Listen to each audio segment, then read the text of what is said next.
and it is therefore a statement of the obvious that the option of a second referendum must be on the table, and it is on the table.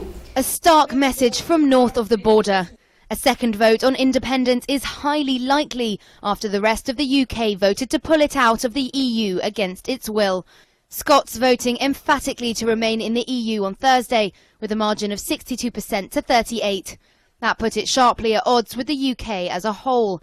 Certainly there is a huge divide, and I think what this vote has shown is that perhaps the regions have been neglected, and the concerns that they had have been neglected, and this great move towards London, which of course is one of the biggest global cities in the world, has perhaps alienated the rest, and there's a huge gap there to fill. Nicola Sturgeon had already hinted she'd back a second independence referendum. Now that just got much more likely. As things stand, Scotland faces the prospect of being taken out of the EU against our will. I regard that as democratically unacceptable. The Scottish First Minister says she thinks it's inconceivable Westminster will stand in the way of a second vote. But with or without its consent, Sturgeon is treading carefully.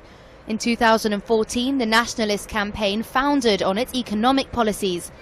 Sturgeon stopping short of setting a date on Friday. She may wait to see whether polls really show a big shift towards support for independence. If they do, the UK as we know it may not be around for much longer.